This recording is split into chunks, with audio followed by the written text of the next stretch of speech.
Hey, Real Nerds listeners, your favorite host Ryan here to remind you that social media is great.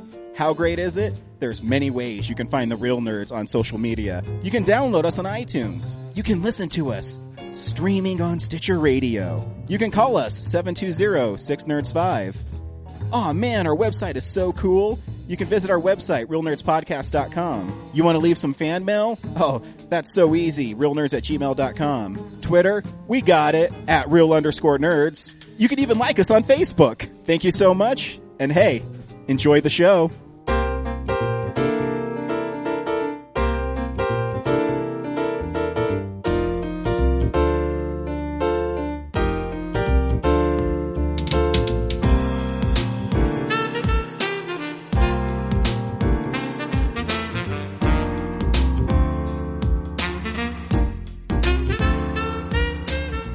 Welcome to Real Nerds Podcast, unofficially the official podcast at Denver Comic-Con 2015 and beyond.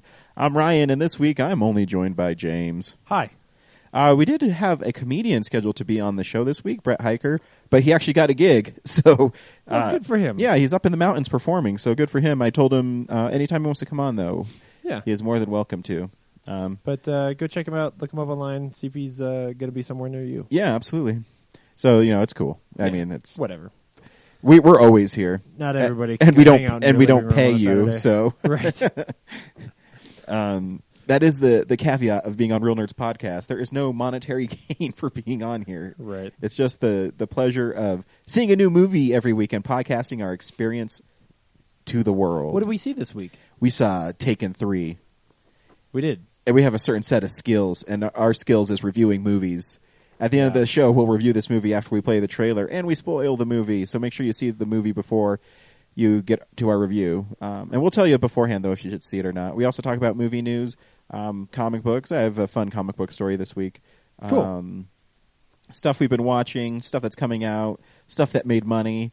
We're a movie podcast, but sometimes we veer off in other directions. Well, are you playing anything cool in video games right now, James? I've been playing. I just beat in the last week or so. I beat Rayman Legends, which that's awesome. Oh, that game is great. It's. I've tell everybody that Rayman is one of the best games that not a lot of people play. Yeah, I mean it. Did you get which one? Did you have it for? Content. What did you? Which PS4. PS4. Yeah, so it's gorgeous, and there's a ridiculous amount of content. You should get Rayman Origins for PS3. Yeah, well, especially because they not only have like the main section, the new levels for this one, but then they also have you can unlock a bunch of levels. Yeah, you can unlock a bunch of Origins levels, which is really cool, and some of them are really fun. Like in there, they've got the that's where you get the ones where you get to like ride around on a mosquito and shoot things like in a Galaga game. Like that part's really cool. What's great about those games, and I try to tell everybody to play them. I mean, I even love the 3D ones, but I'm more a fan of the Rayman one 2D because, one, the game's beautiful. Yeah. But also, they have the levels where it's music, and when you jump around and it's like in beat and stuff, it's... Oh, yeah, no. They're those are so great. creative. There's like a whole world of those at the end where they take a bunch of the songs that you played throughout the game and put them into 8-bit mode and make them a lot harder. It's really, really good. Yeah, I actually have it for my Wii U, and the Wii U actually has specific levels for the gamepad. It's one of the few games, and that's actually the game that made me buy a Wii U. Because the levels where you're glow box, you actually have to use the touchpad. Yeah. It's pretty fun if you want to borrow it for the Wii U. It's a different experience. Cool. Yeah, I also got for the Wii U, I got Super Mario Brothers Luigi U. I always wanted it, and I just waited till it kind of dropped in price because I knew it was like a DLC. Yeah. Shouldn't it just be called Luigi then? Like if it's not Super Mario Brothers then, is it? It's like it's like I forget. It's a really clunky title. What a surprise, Nintendo. Yeah. It's a clunky title. I think GameStop messed up because the disc they gave me has Luigi on it and New Super Mario Brothers Wii U. So I think it was only supposed to have one of them on it. What? So it has both games on this disc. That's weird. But it's pretty fun. It's really hard, though. You only have 100 seconds to beat every level.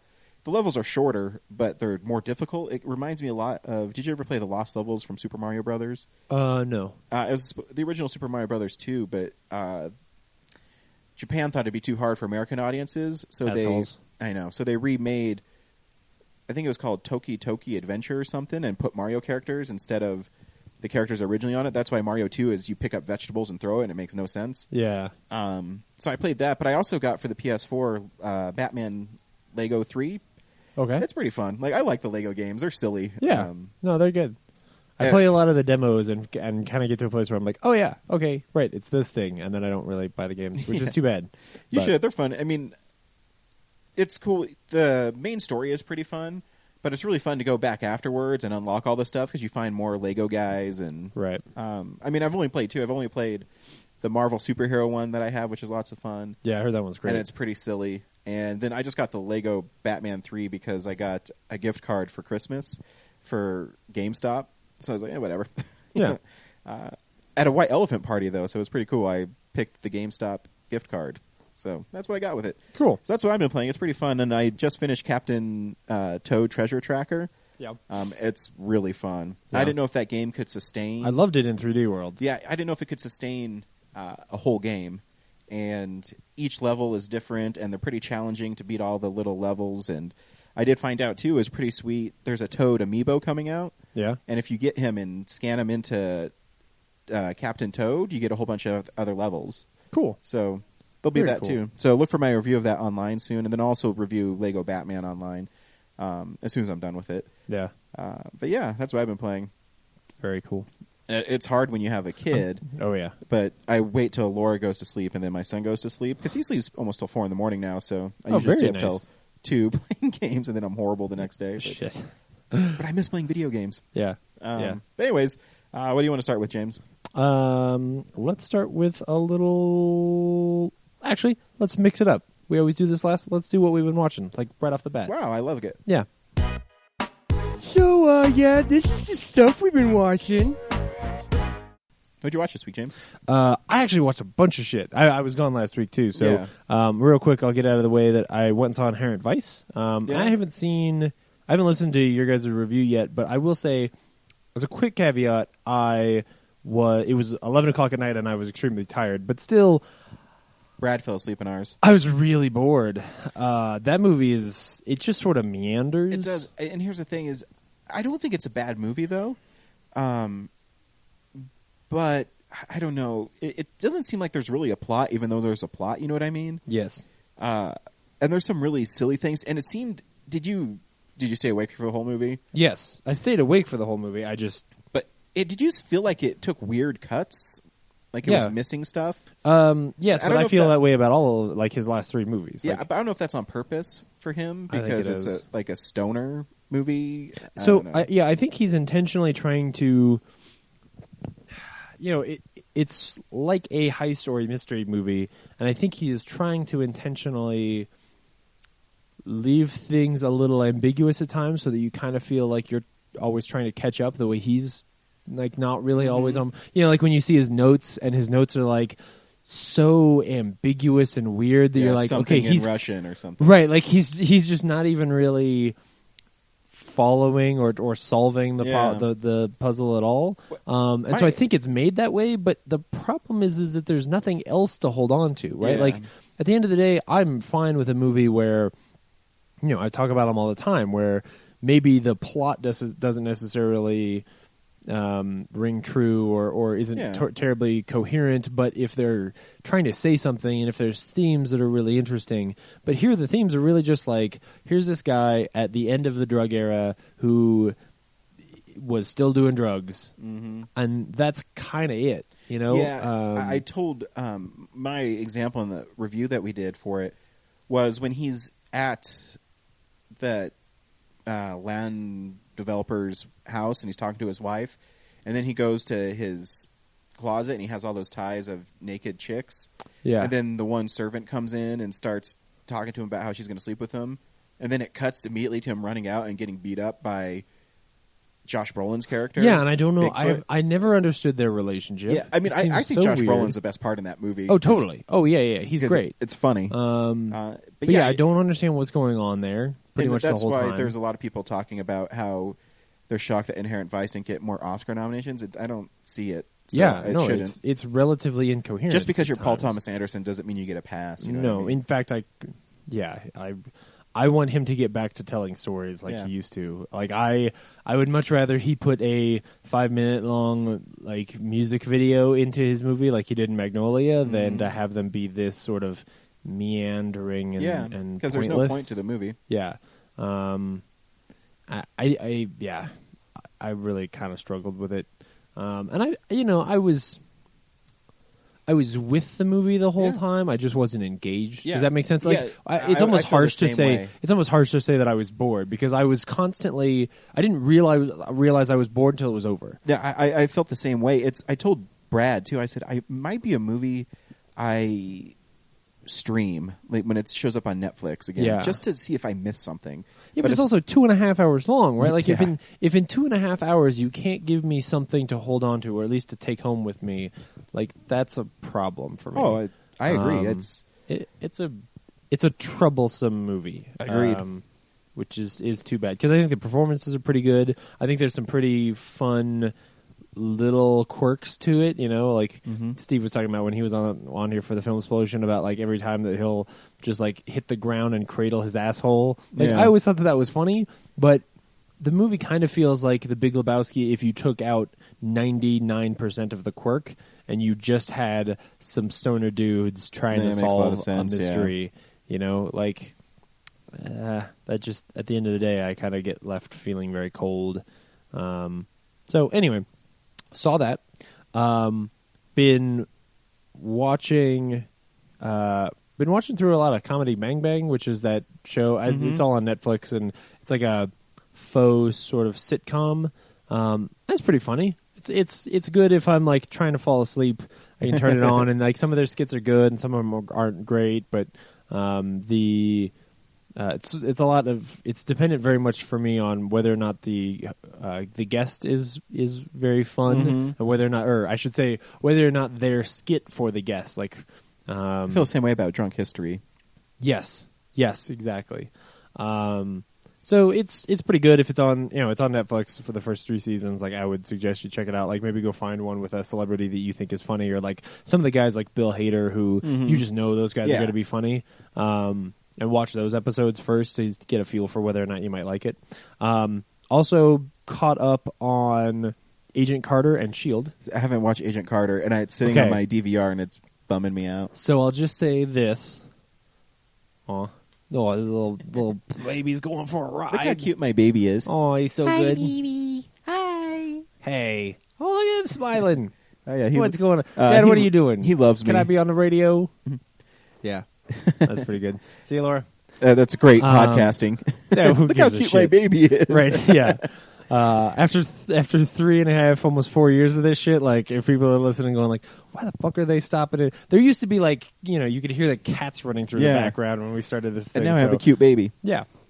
This is our lives. Anyway, so I won't spoil anything about Agent Carter. I will just give you a couple of things. One, Agent Carter is fucking awesome. Damn. It's really good. I kept on meaning to watch it this week, and I don't know why I didn't. Yeah. So it's really good.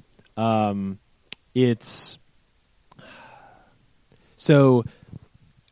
here's the thing: is when they do her like silhouette and she's wearing that red fedora, I'm like, that's so cool. It's like Carmen Sandiego. Right. So the only problem that I have with the show is that they're a little bit on the nose with, like, Agent Carter seems to be a lightning rod for sexism. Like I don't think she meets a man in the show that's not. Well, there is one guy, but it's like he's the one guy, and everybody else she runs into in the world is pretty much the worst. And I get it. It's just a little. It's not even that I disagree. It's just that I think it's a little heavy-handed in the show. That's all. But the story they're telling is really cool. The production values are not even just like good enough is harsh. They're actually a lot of times better than I think they are on S.H.I.E.L.D. because they can get because they're forced to make things look very 50s and they can't be too outlandish. There's like a magic grenade or whatever in the first episode kind of thing, but it looks fine. It's a cool show, and I'm really excited about it. And then I also caught up on Agents of S.H.I.E.L.D., which has gotten that show continues to get better and better.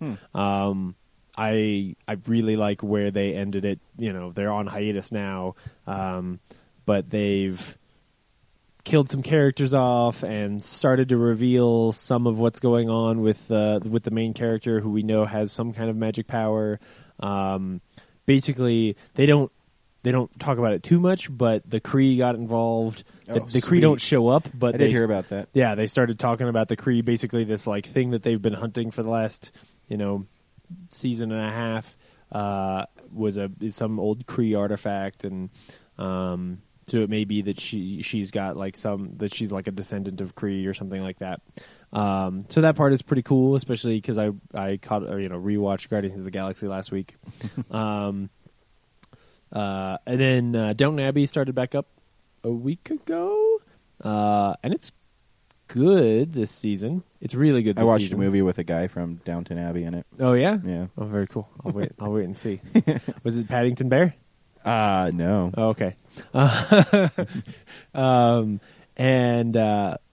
mean, I like this one so far. Some of the stuff they're setting up is cool.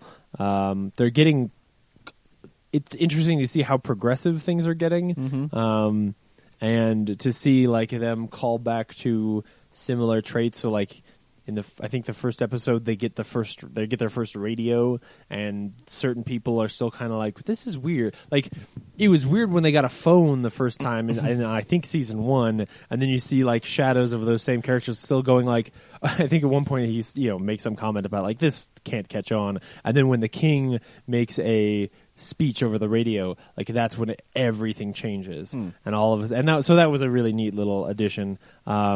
But I like the show. We'll see how the season goes. Some of the stuff they're setting up with like Mary wanting to just have sex with people whenever she wants to. That's interesting. That'll be a fascinating. When do they have story. tea?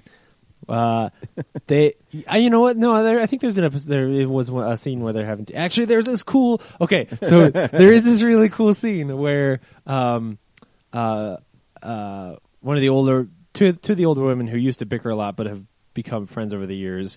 One of them is trying to set the other one up with this guy, but her butler really hates this doctor that she's trying to set her friend up with, and so he's like, going around and like giving people tea.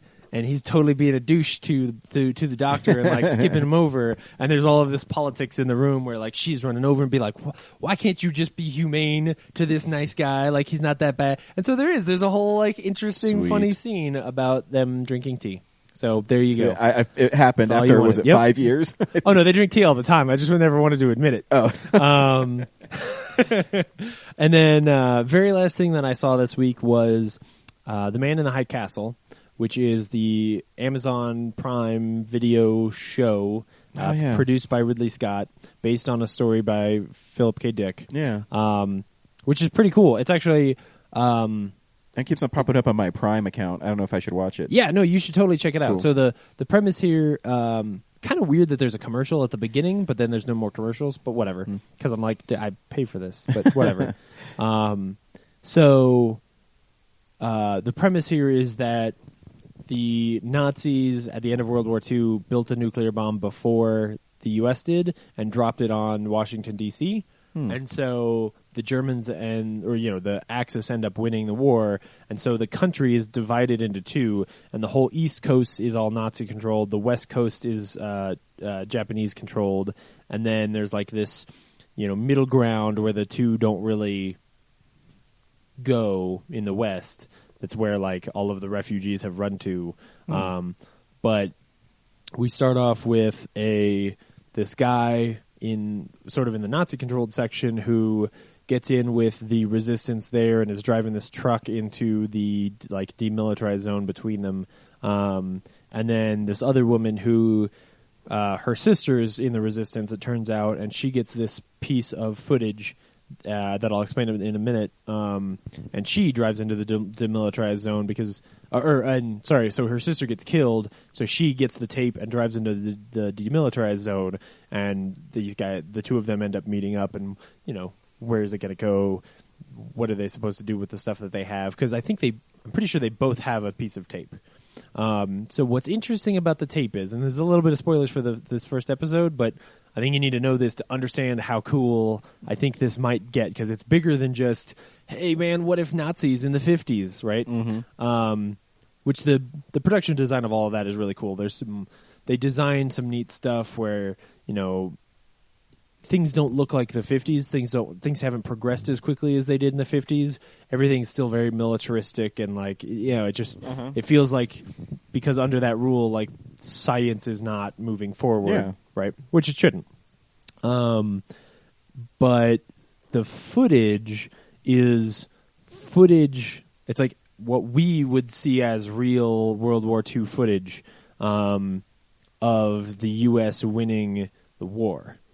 And that's what's on this film reel that she has. And so, for some reason, somehow, she has footage of us winning the war, and we have to figure out where it comes from. And there's this rumor about the man in a high castle who is creating this propaganda footage. So I think maybe, you know, they got to figure out who he is, and you know, it might be some kind of trans-dimensional thing. Maybe they got to get back to our world, or like fix whatever went wrong in their world, or whatever. I'm not sure because I haven't read the original story, but it's really cool. Shoot, it stars this young woman that, man, I recognize her from something, but now I can't remember where. I kept meaning to look it up last night. And she's, you know, the acting is all pretty good. There are times when it seems like it's a little bit too CG because that's the way they're faking it as far as the 50s are concerned. And I think that's because unlike Agent Carter takes place in a lot of small areas and sets and things like that, offices and those kinds of things. So it's only CG when they have to do big expansive scenes. Whereas this is a lot of being out in the world and setting up, you know, this universe that they live in, which is fine. I think it's necessary for the story that they're telling. It just gives a little bit of transparency to the fact that it's not real. You know, adds a little bit of cheapness just to the production values. Sucks. That's all. But it's not the show's fault. No, really. I mean, like you can only do so much. Yeah, when Amazon's trying to do something new, like it's a really cool idea that, you know, I will gladly let that stuff go. It just doesn't look like Saving Private Ryan. That's all I'm saying, right? Like when you come to it, you can't have these huge bombastic expectations. So anyway, that's everything I saw, and that one for sure I recommend. Yeah, I'll check it out. I mean, like I said, it's always on the top because obviously what I watch on Prime. Yeah. So it's always, hey, you should probably watch this. Yeah, we made this, so check it out. We made this, and it looks like you're the kind of guy who watches this kind of stuff. And there's some violence in it. You know, they say early on, like there's violence and adult content and adult language. Like they say the F word once or twice, I think. But it's not so bad. Like I don't think there's any reason. So it's like a to PG-13. Sway away. I would call it PG-13 because there's some like there's Nazis shooting people at the beginning, and you know it's rough, but still good. Cool. Yeah. Speaking of shoddy CGI, good. I rewatched The End of Days on Blu-ray. Oh no, I haven't seen that in forever. Here's the thing: is I think the movie's actually not bad. I think it's an interesting premise. Yeah. But watching it again, there's some hokey moments. Okay, so because I really haven't seen, I think I saw it on TV maybe 10 years ago. So what is the actual premise of End of Days? So End of Days is. Remember when everyone was afraid of Y2K? Yes. So at the end of days, before the millennium turns, the devil comes to Earth and inhabits Gabriel Byrne. Okay. And his job is to sleep with this one girl because she was born under a certain moon. Sure. That the Vatican found out. It's so funny. Evil. She was born under an evil moon. It's not her fault, though. Right. No. She's innocent. It's never her fault. No. She's innocent. It's never the woman's fault. And so, the devil takes over Gabriel Byrne, and Arnold Schwarzenegger plays this former cop who's now a security expert, and he basically protects people. But what makes it really interesting, besides, that supernatural stuff, is Schwarzenegger plays kind of a dark character where his wife and child were murdered. And so he's contemplating suicide throughout it, and he's drinks all the time. So it's a really interesting. That part is really fascinating to me. And you mix in the supernatural stuff, and it's all right. But so the movie came out in '99, obviously shot in '98, and the CG in it is so bad. And it's not really its fault. It's a product of its time, and it's one of those weird eras in movie where CGI was starting to get good, right? But it wasn't there yet. Yeah, there was a lot of that uncanny valley where exactly they were trying to do things they couldn't pull off yet. And so there's a part where the devil shows up to his like worshippers, what do you call it? Temple? No, apartment. I'm sorry. Okay. And his wife and daughter are there. And then the next scene is him like sleeping with both of them, and then they like face melt together. Whoa. And the CG looks really bad. But I think Schwarzenegger's performance is really good in it. There's some really cool action moments in it. The dialogue is hokey. Yeah. Especially they have a priest who knows what's going on, and he just says the stuff you expect him to say. Does that make sense? Yeah. Saying, he's coming, he's the end of days. And when the devil shows up into his church, he says stuff, this is the house of God, you're not welcome here. Just hokey stuff like that. Right. But my favorite moment in it is, so Schwarzenegger hides this girl from him, and the devil shows up at his apartment, and he's showing, Schwarzenegger plays a guy named Jericho. Mm-hmm. And so he shows him, his life. He can give him back his daughter and his wife. And Schwarzenegger obviously knows it's a trick, and he says, you think you know bad? You're a fucking choir boy compared to me. And so there's moments like that, and he throws him out the window, and of course at the end he sacrifices himself to save everybody. Yeah. But the movie, it's cool. It's just, it's weighed down by, I think, its time a little bit, but it's still fun, and I still enjoy watching it all the time. Yeah. But it's one of those movies that I was at Tradesmart, and the reason I went there is because I wanted to get Chef, and when I was there, End of Days was used, and it was $4.99. I was like, fuck it, who cares? Sure. And, why not? On so DVD or Blu-ray? Blu-ray. Yeah. So I got that in Cliffhanger. I was like, whatever. I haven't watched Cliffhanger yet again, but I remember liking it when I was younger. Yeah. But I'm guessing it's not good. But yeah, whatever. Cool. I also watched The Wedding Singer again. Okay. It's probably my favorite Adam Sandler movie, comedy-wise. Yeah. Just because it's sweet and it's silly. I think that's one of those movies where he had a firm idea of what he wanted to do, because he was always kind of the 80s kind of guy. So it was funny. Mm-hmm. The performances are really good in it, and just silly. I mean, it's not a special movie by any means, but right. I remember seeing it a lot when I was in high school, and when I found it on Blu-ray for $4, I'm like, okay, cool, and watching it again, and the transfer wasn't that good, though. It's kind of a bummer. Huh. I mean, it looks better than it ever has, but there's some scenes where you can tell maybe they didn't clean it up as much. Yeah. So that's a bummer. I mean, at least, well, yeah. The question is, did they transfer it just from a... My guess is they transferred it from DVD and up-converted it, is what it kind of looks like to me. That's the problem. But they did also, it doesn't say on the Blu-ray, but they inserted scenes that weren't in the movie before. Really? I've seen the movie so much that I know the movie. And so there's a part where Adam Sandler's character Robbie sees the old lady, and she's working out, and she's talking about how she saw his penis when he was younger for his brisk. I said, that was never in the movie before. Huh. And I can see, it's like a 5-minute long scene, and I can see why they cut it out, because it's kind of destroys the pace of the movie. Right, yeah. And it kind of rehashes, Drew Barrymore's character shows up and says, you should go out with me and my fiancée Glenn, and you already knew he was going to go out with him, so it's kind of unnecessary. But that's so weird, because there's it's bizarre to me when there are multiple cuts of a movie, but it's not clearly defined. Oh yeah, Pulp Fiction for me is that way. Where oh yeah, I even remember I went to the Esquire and they announced beforehand hey, we're going to show Pulp Fiction, and this is a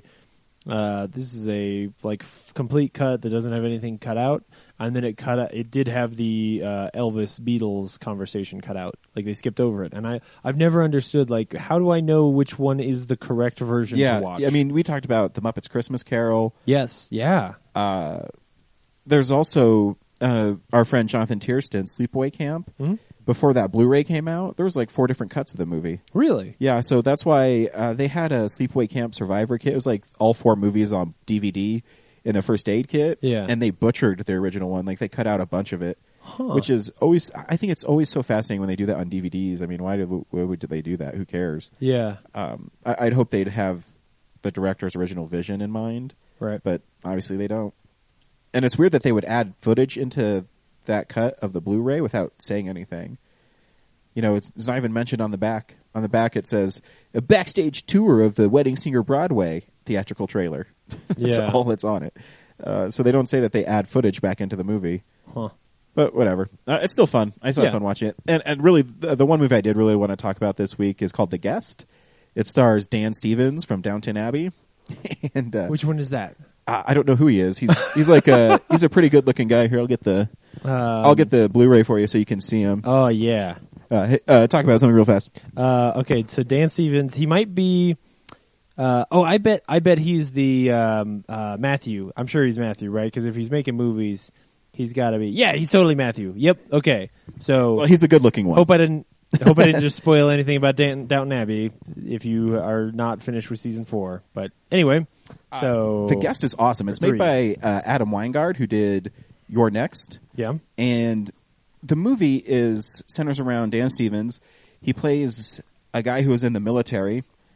And I didn't even know he was British until I was reading about him, because that's how good he is in it. Cool. So, yeah. At the beginning of the movie, he shows up at these folks' house, and everybody's crying, and he said he served with their son, and their son was killed in action. Yeah. And so he came back, and he said, I just wanted to say that your son was my good friend, and he wanted to say that he loved all of you guys. And right away, you're like, whoa, this guy's kind of sketchy. But then he goes over to a picture on the fireplace. It says, "Oh yeah, there's me and there's there's the son," and they're like arm around each other with the rest of their platoon. And so the mom kind of lets up. She says, "You can stay here if you want, if you have nowhere to go." And so he decides to stay. Mm-hmm. And the movie's really slow moving, but it goes from this kind of mystery of who this guy is to like a 70s action thriller. What? That's full of violence. And it starts off like innocent enough. They have a son who's being bullied by the high school football team guys. Yeah. And one day, who else honestly exactly. would bully anyone? And he's a really smart kid, so they pick on him. And it's the only sports people who like the basketball players never bullies. No. The football team guys absolutely. Always. So instead of his mom picking him up, so it's so cool because they set up this thing where his mom picks him up from school every day, and he hides his face in his hoodie because he got punched. And so he comes home that day, and I can't believe I forget his character's name, but Dan Stevens says, "Who punched you?" He said, "Oh, these kids pick on me at school." And he just has this intensity in his eyes. And then he goes into his room. It's like, I'll rip out their fucking spines. And so he goes into his room, and he just stares, and he has this intense, "Oh, what the fuck is going on with this dude?" And so the next day, the Jeep pulls up, and he gets in the car, and it's Dan Stevens is in there. He's like, who are the kids who are picking on you? And he says, "Those guys." And so he follows them to this bar where they get served alcohol because they're the football team and like state champions. So the bartender doesn't do anything. So he orders this drink, and he orders their girlfriend's blowjob shots and the guy's Cosmos. And so he comes over and he orders some spicy drink with Tabasco and peppers and everything in it. And so the guys come over and they throw the Cosmo in his face. Yeah. And there's this really like sweet scene where it goes like really close to his eyes, and he wipes the Cosmo off his face, and you can just see he's like burning with anger. So he takes the Tabasco drink and throws it in one dude's eyes, and that other dude punches the other guy, and then he starts kicking the shit out of everybody else. And so basically the rest of the movie is him fucking people up that are fucking with his family. It's pretty awesome. That's cool. And then and then there's these really funny moments where he's hitting on their daughter because her boyfriend's some drug dealer loser, basically. Yeah. And so she takes him he goes to a party with her because the mom wants him to go with her. Mm-hmm. And he goes away for a little bit, and she's talking to her friends. And then he shows up with one keg over one arm and another one holding it, and says, "Hey, where do these go?" It's really, but the movie's badass. It was one of those movies that it came out last year and really slipped under the radar. Huh. I looked it up. I think it only made $6,000 in box office. I think it only opened in like 5 theaters or something. But I don't know why it didn't. I think it's kind of dark, and it's kind of hard to get into.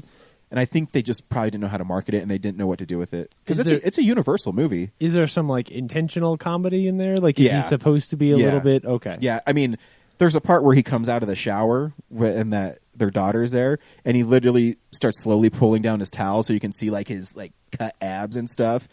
And it's just silly. That's funny. But I mean, then it goes really serious, and I mean, yeah. I was reading a lot of reviews, and it has really good reviews from critics. Cool. But a lot of people don't like the ending, what happens in it, but I actually think the ending's pretty freaking sweet. Yeah. But just know that you're getting into a dark, violent movie. Right. No matter about the silliness of him carrying 2 kegs and the girl's like thinking he's hot. Right. You should know because that happens after he beats up all those kids in the bar. It sounds honestly. You know what I'm picturing? I'm picturing like a younger version of A History of Violence. Right? Like, starts off it's like a hipper who's version. This dude? Wonder what he's. Oh, he killed everyone. Oh no. No, it's pretty much that. Yeah, it's like a not as serious version. Right. Because there's also he tells that kid, he says, all you have to do is stab him once. And he says, wait, are you serious? And he gives him his switchblade. So there's a scene a little later on where that kid's in school and the kids that got beat up at the bar. He calls the kid they pick on a faggot, so that kid hits him over the head with a yardstick. And so Dan Stevens' character goes in with the mom, and they go into the principal's office, and they sit down, and they said, I have no choice but to expel your son. He used a weapon against a student. And he said, oh, what did he call her son? And he said, a faggot? Oh, that's a hate crime. And he says, well, I didn't know he was gay. He says, cool, we'll just sue the shit out of you. So his principal says, no, detention for a month. So it's pretty funny. That's awesome. So yeah, you should definitely check it out. It's pretty fucking badass. Cool. Yeah, I always like Dan Stevens. Now that I know his name, I always liked him on Downton Abbey. But of course, spoilers for that show. At some point, he leaves the show. Yeah. But the funny thing is, because he wanted to do like movies and stuff. Yeah. So that's cool. I'm glad I didn't know anything about him, and I heard about the movie. Actually from Blu-ray.com, they gave it like a great review. Yeah. So I was like, whatever, I'll fucking get it. I don't care. And it's made by a guy I like, and everyone's saying it's good. Who cares? And I didn't know who Dan Stevens was, so I watched the movie, and I went to the special features, and there's just maybe like a 5-minute question and answer with him, and he started talking with a British accent. I'm like, holy shit, that dude's British? He must be on Downton Abbey then. Yeah. Well, then I flipped it. It says it on the back of the... Yeah. If I actually read what it was about. Right. I literally didn't read the slipcover. I just put it in. That's cool. Whatever. So... was it one where, because you hadn't seen like a trailer or really anything? That's cool. Nope. That's really cool. It was kind of fun. Because it means that like when you found out that it was going to turn into like a badass action movie, it was a pleasant surprise. Yeah, because they kind of mentioned it because when I don't know the movie and it gets good reviews, I just breeze through the synopsis. Yeah. And so I knew it was an action movie, but I didn't know what kind. Right. And how slow it starts. It could be anything from Snitch to... Yes, it's History of Violence. Yeah, and it's pretty badass. So everybody should pick up The Guest. It's pretty awesome. That's cool. And I think you can get it for like $17 on Blu-ray, so it's not even that bad. Yeah. Cool. That's what I watched this week. Awesome. What do you want to do next? I don't care. How about you tell me? How about some stats? Cool. This is the box office stats. The number one movie last week was Taken 3 with $39 million. Yeah. Which is pretty good. Yeah, I mean, good for them. Yeah. What did it cost? I mean, there's nothing else, like, everything else. I think is Inherent all Vice didn't do very well. over. It's like 8th or something. No, but it's not all over the place either. No. So it only cost them $48 million to make, so they've made 117 worldwide, so they're doing okay. Yeah, and it's one of those movies that's going to do really well in Europe and things like that. Like that one's... Especially when you... So the guy who directed that one also directed Transporter 3. Yeah. And makes sense. Did you see, when you saw it, did you see a trailer for Run All Night before Taken? No. Okay, so let me tell you about Run All Night. Have you heard of it? And I'll say this, like, maybe it's a little bit of spoilers for my review. It probably biased me against Taken 3 because Run All Night is Taken, only he has a son who's older and it's still Liam Neeson, and it looked badass as shit. Like, it got me excited for that movie the way I was excited for Taken the first time I saw Taken. Did you see the new trailer for Furious 7? No. Dude, there's a part where The Rock gets up and he has a broken arm. He says, it's time to go to work. And he flexes his muscle so hard that he breaks the cast. Are you fucking serious? I was like, sweet. And then the next scene is him in the middle of a street with a huge Gatling gun just mowing shit down. I said, whoa, when did this become this campy? That's awesome. Oh, it's so good. Every movie's different, man. Yeah. Every movie's different. So I can't... when I saw him flex so hard that it broke his cast, he was... Holy shit. Oh, my gosh. That movie is... And then they it's showed like becoming its own parody. I know. There was a quick cut of him and Jason Statham fighting, so we're in luck. Is Jason Statham on like a higher... Like, is he standing on something? No, I think so Jason Statham's actually like 6 feet tall, so... Oh, Jason Statham. Sorry, I was thinking. No, Vin Diesel's like 5'6". Yeah, right. Oh man. Anyway, so Run All Night is, and Liam Neeson's in this one. Yes, so it's Liam Neeson, and his he's sitting at a table with Ed Harris, right? Nice. Sitting at a table with Ed Harris, and they're talking, and Ed Harris is clearly pissed because it turns out Liam Neeson has shot Ed Harris' son in the head. Nice. Why? Well, you see a quick cut back, and Ed Harris' son was going to shoot Liam Neeson's son, so Liam Neeson shot his son first because he's like, dude, my son's a good guy. Like, he's got a wife, he's got a kid, whatever. And I think his son is played by the guy who was like the main character in Prison Break, who I haven't seen in a while. He looks more gaunt now. It's either that guy or the guy from, what was that really shitty AMC show, The Killing. It's one of those two actors. They look similar to me. So, and so he calls up his son. He's like, you got to spend the day with me because I got to keep you alive. Because Ed Harris is like, I'm going to fucking kill your son and all of you, you know, like I'm going to rain fire upon your house and, you know, whatever bullshit. And then, you know, they drive around and there's, you know, chases and the cops are getting paid off. So that's why he's got to protect him from the cops and protect him from these guys. He's got to kill all these dudes. I was like, hell yeah. And then I watched Taken 3. So, anyway. I just thought that was funny that there was mine was weird. They because I didn't see it with you. I just went to the Alamo. They had an Ant-Man trailer before mine too. No shit. Yeah. Was it? Did you guys talk about the Ant-Man trailer last week? It looks better on the big screen. Oh, good. It looks better if you. Did you see online the fan version of it? All they did was they took that scene that moment halfway through when the guys when Michael Douglas says to him, "You're going to be Ant-Man," and he goes, "Huh." At that moment, they plugged in one of the songs from Death Proof instead, like just to give it that same sort of 70s kick that Guardians of the Galaxy has, and the whole trailer works again. Yeah, like at that point, because it just tonally that trailer is dead. Yeah, watching it again, I think it's a little early for the trailer for it because it still doesn't come out till July. Yeah, it just seemed like, oh, here's a couple scenes that we have finished. Computer generated wise, yeah, like it doesn't tell a story, and I think really it's that tonally it doesn't get it right. I think that when you have Paul Rudd and you have a movie called Ant-Man and a character who rides an ant, you've got to have some fun in the trailer, and that score at the end is just way too self-serious. And so you watch that trailer and you just kind of go, oh, well, this is missing something. So I'm not trying to be down on it just because it's the whole Edgar Wright thing. Like, I want that movie to be great.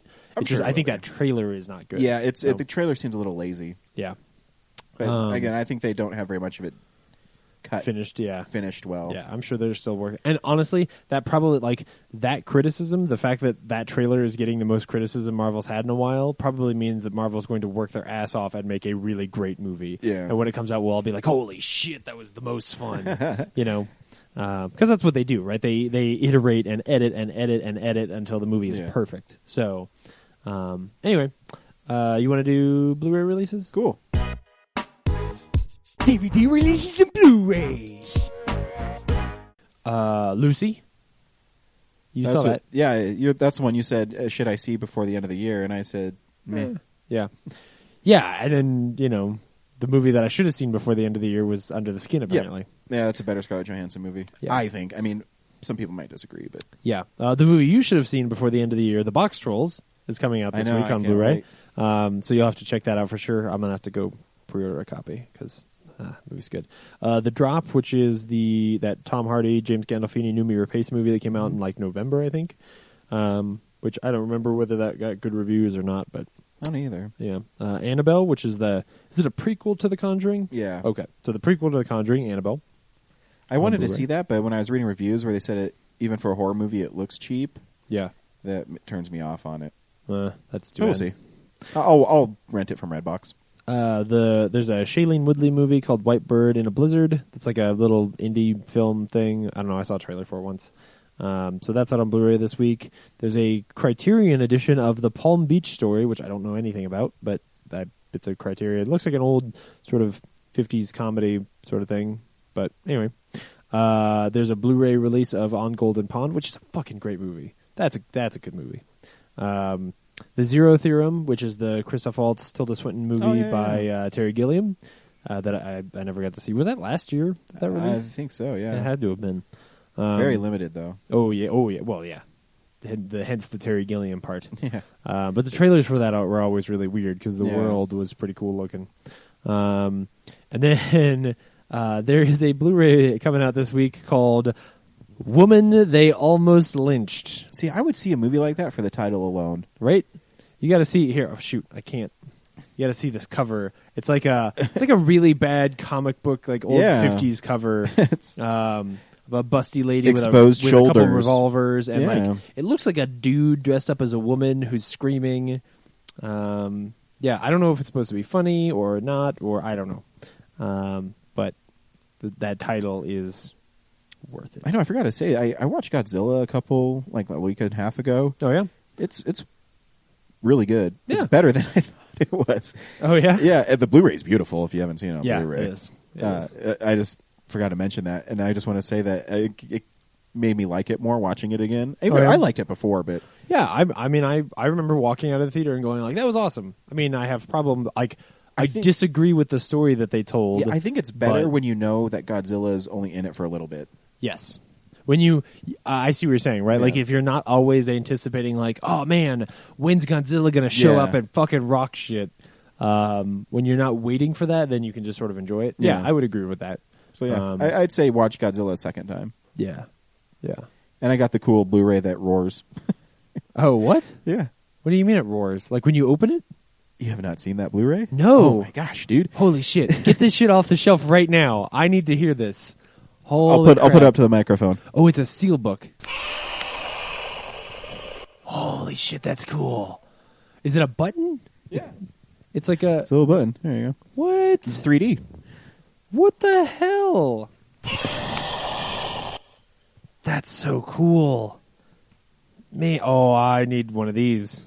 I mean, I don't, but you do. I fucking need it. I don't know if it's an Amazon exclusive or not. I know I pre-ordered it from Amazon.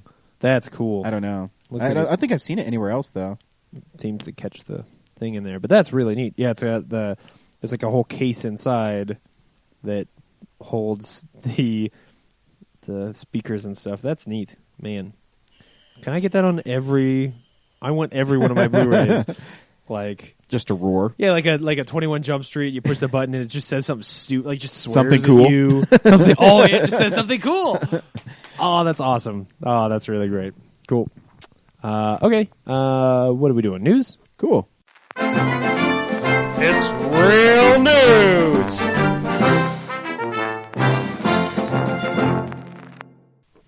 So we got a second Avengers 2 trailer this week. Yeah, it's still pretty freaking awesome looking. Pretty freaking awesome looking. Every time I see it, I get really, really excited for that movie. Yeah, and this one's got a lot of little gems in there. It does. That people have been picking apart.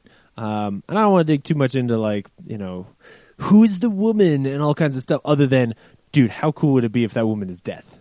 Oh, that'd be sweet, right? Like if they got Death into this movie, like if there were just a scene at the end. That would be really cool. If there was just a scene at the end where like Thor's out on some planet somewhere and he's just walking around in some cave and like there's this woman and she's like, "What up?" And that was the whole. Oh man, that'd be awesome. Trailer looks really really cool. That movie looks like Ultron is really like slick. Yeah, I mean, just the way it's shot and everything. When they first announced Ultron, I was like, yeah, this seems weird. Like they're gonna have to convince people, Mm-hmm. Especially since they've been sort of setting up Thanos and all the other movies. Like, all of a sudden we're going to take this detour and talk about a rogue robot, which I think I also just have a bad taste in my mouth because that's the one book of Astonishing X-Men, Whedon's Astonishing X-Men, that I don't like, right? Because there's that whole story where the what's it called? The battle room... The Danger Room? The Danger Room, where the Danger Room comes alive and turns into a robot and tries to kill everybody. And I was like, whatever. I don't care. And so that's what it feels like to me. But this looks really fucking I think what cool. they're doing really well is they're, in the trailers, have conveyed that Ultron is scary. Yes. It's not that he's just, he's some robot. He is scary. Yeah. So that's awesome. Well, yeah, because that shot of like the broken down Iron Man walking out of the closet is just so fucking cool. Yep. Like, and the way he's broken and like the way his eyes look, like they took that model, the Iron Man design, he's designed to look intimidating, but then they just made it look horrible.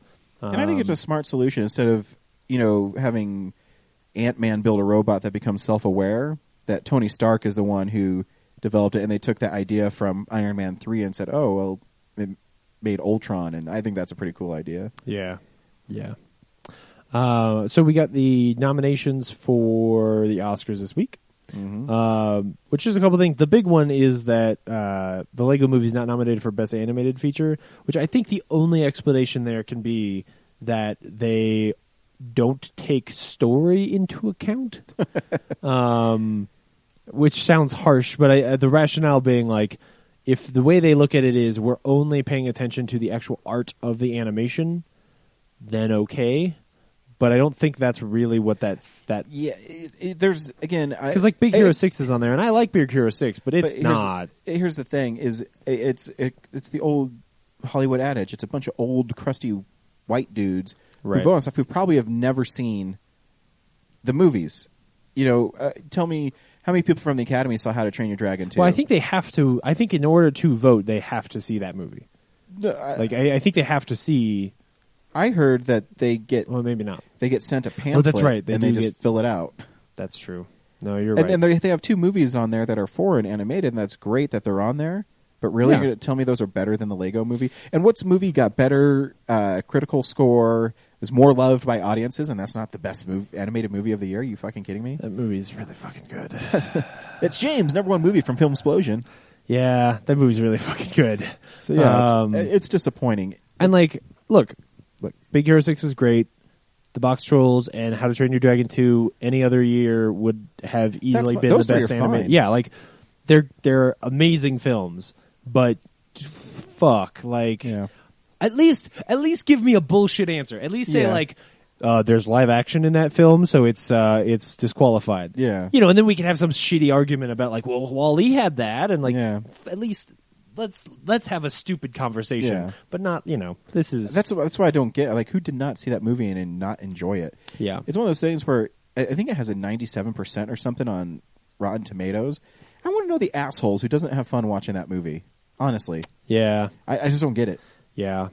And there's some weird ones that stand out. Like, I feel like looking over the film editing section, I kind of feel like I don't know what that award is worth anymore, like, because so American Sniper, Boyhood, Grand Budapest Hotel, Imitation Game, and Whiplash, none of those to me are movies that stand like Boyhood, right?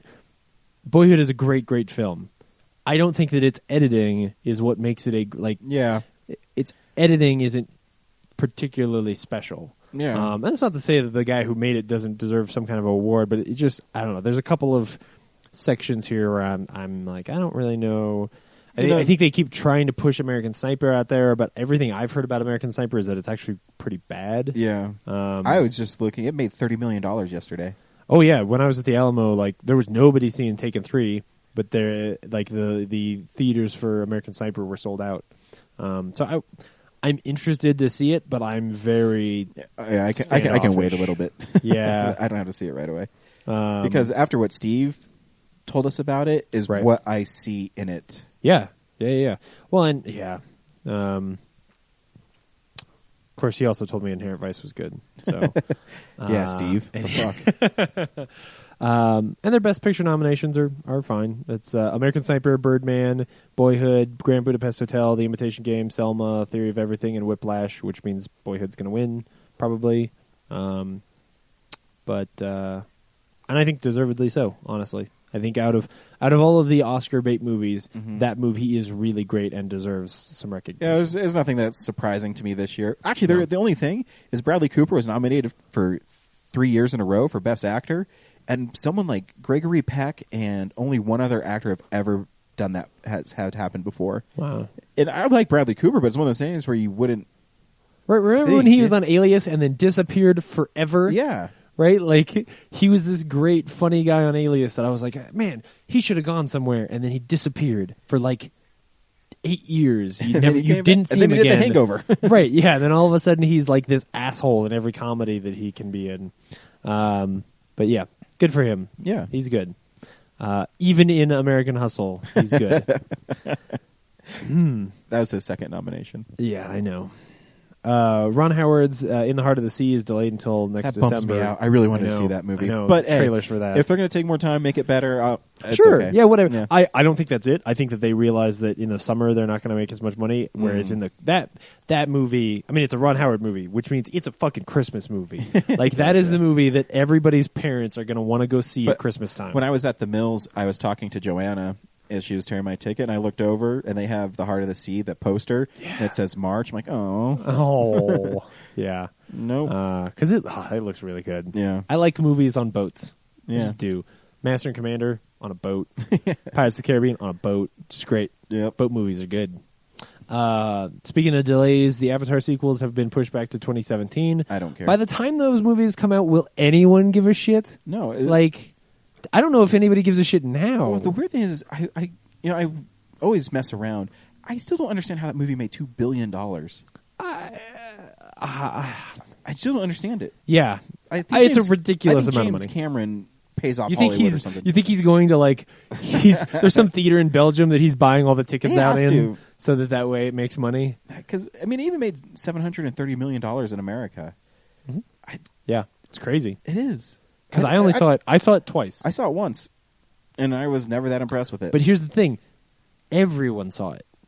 Like the hype, the marketing machine for that was such. But see, I don't remember that they made everyone see that movie. I remember talking to people that, I love that movie. I have to see it again. Right? No, you're right. You're right. Like, I want to believe that word of mouth causes stuff to become more popular. The only thing I can think of is the first movie where people said, "Oh, 3D looks good." No, it was just the first movie where there was 3D. Like, they had been around, but that was the first one where it was a big deal. Yeah. I don't even know that. I remember coming out of it and being like, oh, the 3D was cool, but I don't know that I needed it. Yeah. You know, I saw it in the 2 times I saw it in 3D.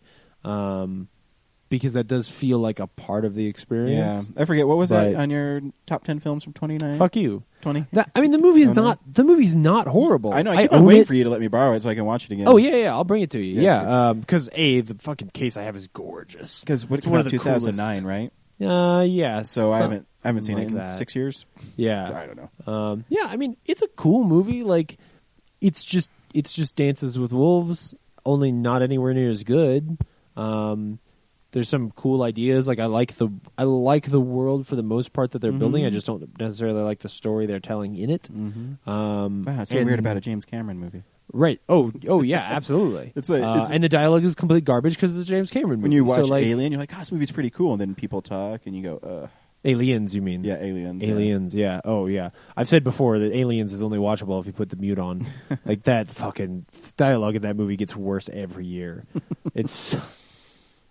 Man, some of it's not his fault. So, like, the game over line is a improv by Bill Paxton, but somebody and that's not even that bad a line. No. Like, when he's running around going, "Game over, man!" That's not what's bad. No. It's like the scenes where there's sitting around at the table razzing each other. Dude, how cool would it be in Terminator Genesis if because they show that scene where that one Terminator came back and killed the other Terminator from 1984? If they got Bill Paxton to be that nice night for a walk, huh? That would be pretty great. That'd be awesome. Oh, I thought you were going to say, like, how badass would it be if they made an Alien sequel where the Terminator came back and killed the alien in Alien, so that way we didn't have Bill Paxton's character. No, or if they had a Terminator versus Aliens, I'd watch that. I feel, oh man, who would?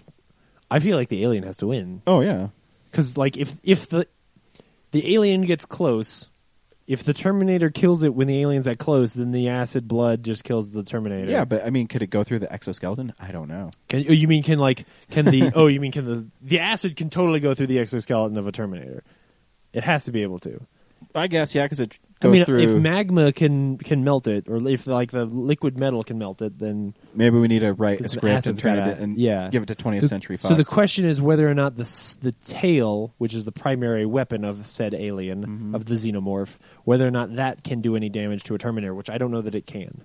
I don't know either. I mean, it obviously could take more damage than a person. Yeah. Because I mean, there's probably a Dark Horse comic, Terminator versus Alien. Yeah, because nobody ever uses like swords against a Terminator, which is really what we're comparing that to, right? So like that thing is like a sword, but they're so fast that maybe they could, like an alien. Yeah. Oh yeah, alien could get close and but I don't know if it's strong enough to like damn it to like pull a Terminator apart. You know, like all the damage we've ever seen to a Terminator, physical. What if that was the movie? So Ripley says, "We need to go to the future and get these Terminators to stop these aliens." Oh, fuck yeah. Well, no, because it would be in the past. So she has to go back. Right. She'd have to go, back in time to the Robot Wars, get a Terminator, and move it forward through the in interstellar black hole. Right. Because fucking John Connor killed all the goddamn robots. We need some now. Turn them all into these like shitty androids that are made out of flesh and blood, whatever, and milk. You know, like goddamn it, John Connor. So she goes back, figures out how to get. Afterwards, that you're right. So they decided to make androids that are softer, and yes, exactly, and no more of the scary androids. Right. So that's why they get rid of the Terminators. So she has to go back, figure out, like, steal a Terminator from the past, bring it forward, and fight an alien with it. I love it. I want that movie. I want that movie so bad. I'm podcasting, honey. What's up? You know, I get yelled at when my phone rings while we're doing the podcast, but to answer the phone while we're doing the podcast is on a completely different level. Anyways. Yeah. Oh, man. Dude, I would see that movie. That sounds better than Alien versus Predator. Yeah, right? Man. Yeah. Very cool. Yeah, we're so smart. We're so smart. Why don't they give us jobs in Hollywood? Seriously. They have my number. They have our... J.J. Abrams has our email address. He does. Oh, mercy. All right. Cool. Is there anything did I miss anything? No, I don't think so. Okay. All right. What are we doing? Review? What's next? No, comic books. Comics, cool. You got a story to tell. I do. What's up, nerds? It's the Comics Corner. So, if you want to wait, I can cut this part out. You're fine. This last week, I forgot to mention the story on the podcast last week. So my grandpa Leon passed away this December. So my mom says, just make sure you go see your grandma Lois every once in a while, because she was married to my grandpa for almost 50 years. And so she might get lonely. And so my comic store is right by my grandma Lois's house. So, I'll go to the comic store, bring Kellen, and say hi to my grandmother. Mm-hmm. And so I go there and I stop by my grandma's house, and she says, stay for dinner. I said, okay. And she was just talking to me, and I was hanging out with Kellen, and she said, so, Ryan, I thought you might like this story. My grandma can't see very well, and there's some sort of audiobook place that sends her audiobooks for the special machine she has. I couldn't even tell you what it's for, but it's obviously to help people that are blind, get books. She's not completely blind; she just can't see very well. She can't read anymore. Right. And so she said, and I love history, and I got this book called Civil War, and I put it in. I put it in, and I'll tell you, Ryan, I don't remember Captain America being in Civil War. And so my grandmother listened to the 300-page novelization of Marvel's Civil War. It's a novelization? Mm-hmm, there's a novel of Civil War. Really? Yeah. That's kind of cool. Yeah, so I'm not telling you to get the novel of Civil War. You should go to Colorado Coins, Cards, and Comics and pick up the trade of Civil War to see why Captain America Civil War is going to be awesome. But if you have sight problems, but you want to read some comics, go pick up the novelization on audiobook of Civil War. Isn't that funny? It cracked me up when my grandma told me that story. That's too funny. And I said, so you listened to the whole thing, Grandma? She said, yeah, I listened to it. I said, what'd you think? She says, it's all right. She said she really couldn't follow it. Right. Well, I mean, yeah. I'm surprised she didn't turn it off. Whatever. That's. I almost wanted to listen to it because I wanted to hear, Captain America's voice in it. And but it's pretty funny. Especially if it's like, it'd be really great if there weren't voices like that. If it was just like most audiobooks where it's just like a dry British man reading to you, And then Captain America jumped on the Red Skull's head over and over again until it was a bloody pulp. Yeah, so it was pretty funny. So pick up the Civil War. It's a cool story. That's pretty cool. I wonder if Quentin Cars and Comics has audiobooks. I don't know. Recommended by my grandma Lois. Civil War, not the American Civil War, the superhero Civil War. Yeah, it's less racist, that's for sure. For sure. So it's too funny. I know. I like that you got it right away when I started telling the story. It was Comic Book Corner, wasn't it? Yeah. Oh man, that's too good. Cool. So this week we went and saw Taken 3. We did. James, should people go see Taken 3? Probably not. Quick and to the point. It's a rental. I don't think there's anything special about it. If you wanted to see another Taken, okay. Yeah. But more than likely you should wait until Run All Night. Yeah. I have a feeling that one's going to be like my Taken 2 I own. I'm going to wait till it's $4.99 on Blu-ray at Tradesmart, and I'll probably get it. Yeah. And then forget to watch it. And then I'll have the collection of Taken. Here's a trailer for Taken 3. Or should we say T3n? T3n? I don't know. Taken 3. Hey. Lenny. Good to see you. You too. Kim's doing okay? Yeah, seems like the usual, Kim.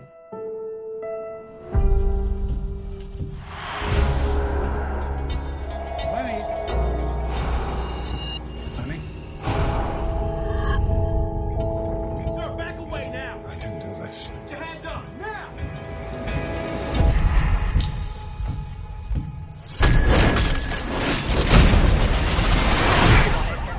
Suspect's name, Brian Mills. 21, he joins the Army. 23, he joins the Special Forces. He's a trained sniper. An explosives expert. No service record, no discharge record, nothing. This guy right here, he knows how to disappear. Listen carefully, Kim. Something terrible's happened to your mom. Dad, what's going on? Don't trust anyone. Fall down your hands. There are things I've done in my life, and I was always ready to face the consequences to protect my family. What do you know? What I know is soon everyone you love will be dead. What's your first priority here, Inspector? My job is to bring you in. My first priority is to protect the only one I have left. What are you going to do? I'm going to finish this. If you go down this road, the LAPD, the FBI, the CIA, they're all gonna come for you. They'll find you,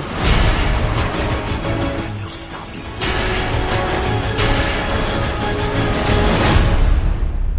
Good luck.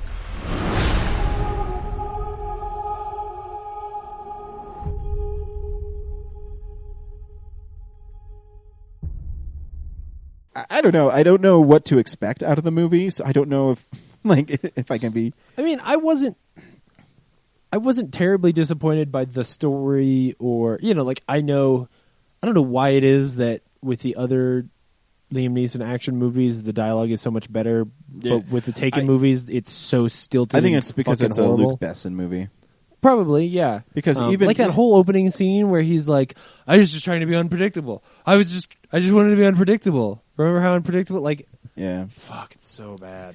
Well, too, and Oliver Megaton, who directed it, that's his real name. Yeah, I know. I don't know if it's, but it's, if it's Olivier Megaton or something. Right. I call him Oliver Megaton because it sounds cooler. Right.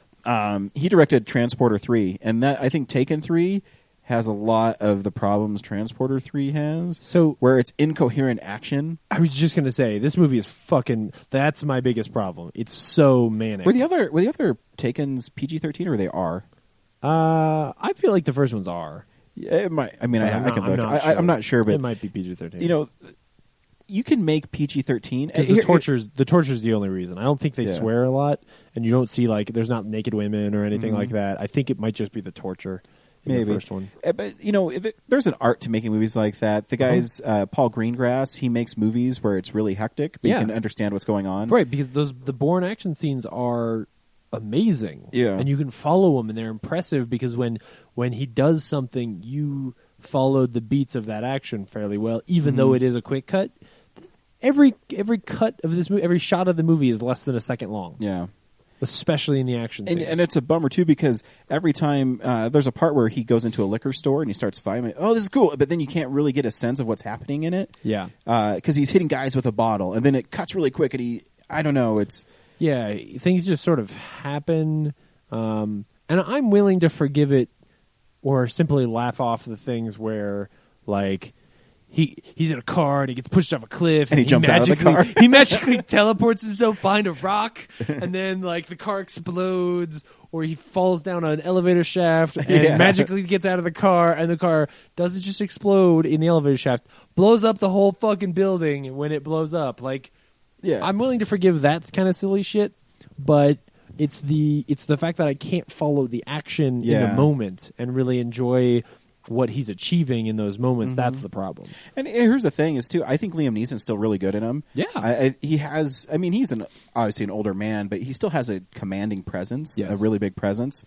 So, it's cool when he's... And he kind of leverages the fact that he's older. Like when you have that scene early on when he's climbing out of it's like 16 minutes long as he's climbing out of the sewer system. And he's like hunched over, and you just kind of feel like, oh man, he's an old guy just trying to pull his ass out of this shit water. And I think it's a cool story. I mean, it's no spoilers to know that his wife is murdered. Yeah, and you find out that her ex-husband did it because he owed money to the Russian mafia, and he knew that Liam Neeson's character would kill all those guys, hence remove two problems for him. He'd get the $12 million thing. I like that. I think that's kind of an interesting take on it. But Forrest Whitaker's good in it, but again, his story is not that good. Where because at the end, he sits down, and I mean, mind you, Liam Neeson's killed like 30 people in this movie, and he just gets off.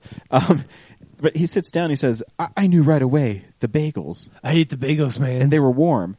Then I would have been like, dude, why the fuck are you following me around? I told you to leave me alone. Well, but here's the thing. The story of the movie is that if Liam Neeson had just not done anything, if he hadn't fought the police at the beginning, it probably would have been okay. Mm-hmm. Right? Because they would have figured it out. They may not have figured out exactly what happened, but the police, in the 24 hours that the movie takes place, figure out the story on their fucking own. Yeah. He only gets... It's like a shitty version of The Fugitive, only where... I kept on waiting for him to say, I didn't kill my wife. Right. Oh, especially when he's climbing out of the sewage system. I'm like, if you do that shot where he's standing at the end of the sewer system, I'm going to fucking like throw something at the screen.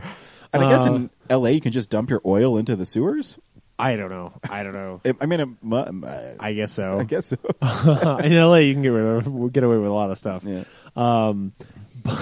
But unlike in The Fugitive, where he's running around and going and finding the clues that the cops aren't going after, Liam Neeson just gets to the scene where he gets to wherever they're supposed to find that clue minutes before the cops do. Yeah. Like, they're not even there to find him. No. They're there looking for the footage of him on a videotape, and then it's like, I do like his crew, though. Like, I like his crew guys. That they are cool, right? Yeah, but that's the movie I want. Yeah, I want a old guys A-team movie. But what I get is like a shitty version of The Fugitive. Yeah, I kept on waiting for that. I didn't kill my wife. Yeah, for sure. Oh man. Yeah. I do love that they find ways to have him have cool speeches on phones, though. Yes. Yeah, because he doesn't get to do the one, but he does get to, like he calls his daughters, like, your mom's dead. I need you to be strong. You gotta be strong. I can't talk right now. I gotta go.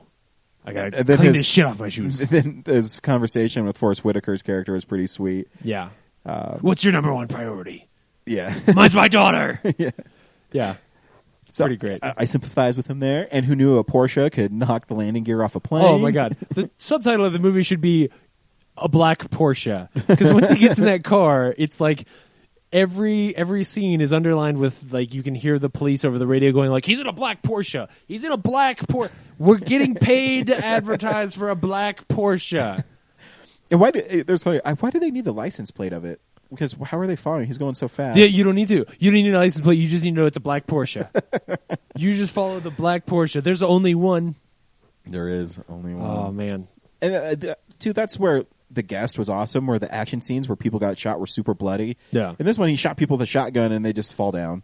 Yeah. And I mean, it's not that I have to see violence. It seems it takes tame. something away. Yeah. Well, especially when you've got like this like kick-ass, I'm gonna attack these bad guys in their huge tower, like fight my way in there. Like, you've got the setup for an awesome action sequence, and it's tame because the violence is tame.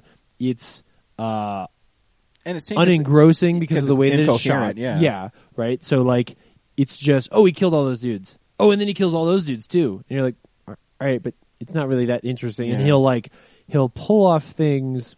I wish I could remember who he does. I think it's the main bad guy at the end. He's fighting the bad guy. Bad guy's got a pistol, and he grabs it, twists the guy's arm, and like gets the gun back and points it at the guy. Right. Mm-hmm. But they do it in such quick shots that I don't understand how he did that. So in the end, I'm just kind of like, well, you just faked it. You just like had him grab the guy's hand, shake it a little bit, and then turn the gun on him. So it didn't feel like you had really pulled anything off. Yeah. You were just communicating to me that he's a better fighter, but you didn't show it to me. The end of the movie where his daughter doesn't want him to kill that guy. That's cool. And I love this. Yeah, that was good. I love his speech where he says, "You'll get out, right? And won't you know I'll find you." Right. See, that's awesome. Yeah. But then they had that clunky scene at the end where they're on the pier. It's just so awkward. You just don't need it. Yeah. If I was, I just want you to know, I'm fine if you don't kill your baby. Yeah. No, I don't. What? I think it wasn't that. I think it's whatever they wanted to name it. No, I don't think that's true. No. So they need to cut that scene out then, because we have different interpretations. No, I'm pretty positive that is an abortion scene. Yes, I think she was like, I think that when she was gonna talk to him about what should she do. Oh, okay, I think maybe. the conversation was like, I have this boyfriend who. I don't know. Like, hey, Mr. he's so Mills. poorly set up in the movie that I don't know how I'm supposed to feel about him. And that she was gonna say like, so I'm pregnant. Like, what do I do? Me and the panda. Should I marry this dude? Like, that was the actual like strife. There was what she's supposed to do with her life. Not what the fuck are we gonna name? We're gonna name it Mom. That's not a resolution. That's not at all They a didn't resolution. need it. I would have ended it with, "And when you get out, I'll find you." Yeah, that's awesome. Yeah. Then I've been, oh, this movie's pretty sweet. Yeah. Forget everything else. He's going to kill that guy when he gets out of jail. No, the right way to end that is they get back and they're at the police station and the boyfriend shows up and like Maggie Grace's character runs over and like hugs him and they sort of like he comforts her for a moment and he has this moment of release where he's like, and then, this guy's gonna take care of her now. Liam Neeson has that like last scene. He looks down and then he walks out the hallway like, oh, okay. Right, everything's okay, right? Because Yeah. that resolves the like, hey, I'm pregnant. Like, I don't know why that's a part of the movie story.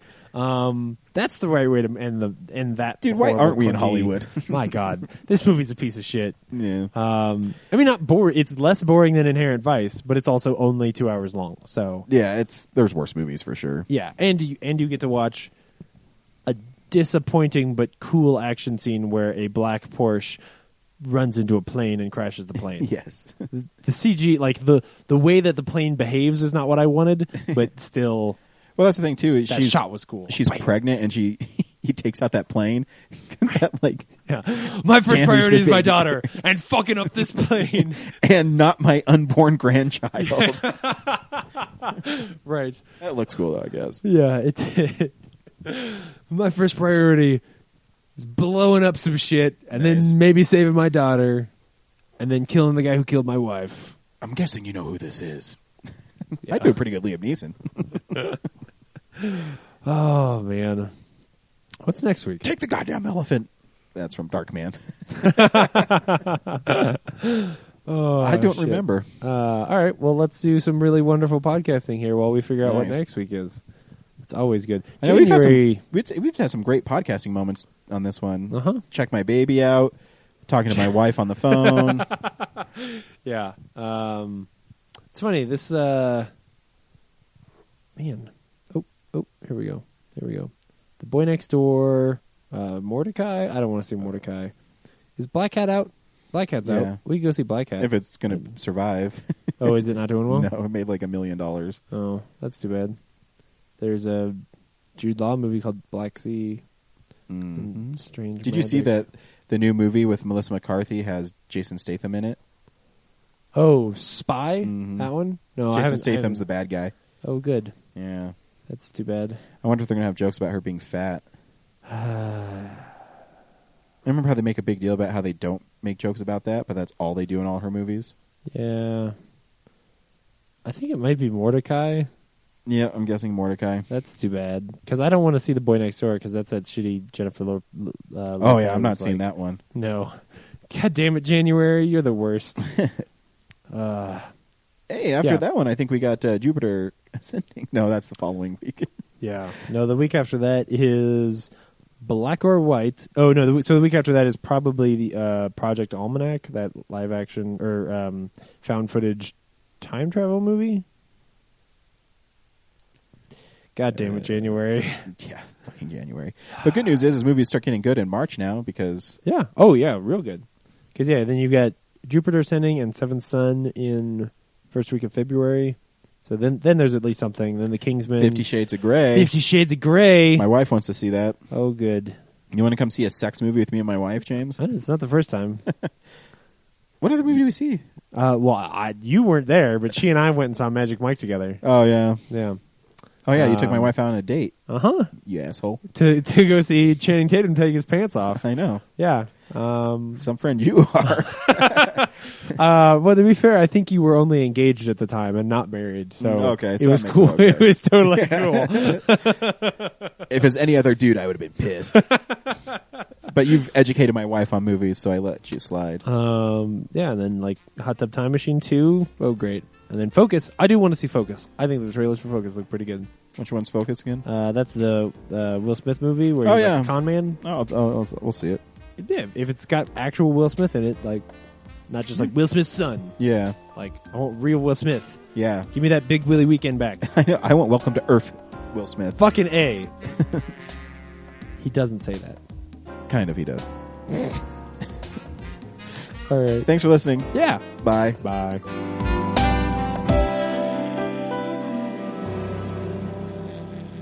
Visit our website, realnerdspodcast.com. You can tweet us at real_nerds. You can email us even, realnerds@gmail.com. Like us on Facebook. Hey, stream us on Stitcher. You want to call us? 720-6nerds5. And download us on iTunes. Just search Real Nerds. Thank you, Joe Kempter, for the wonderful voiceover.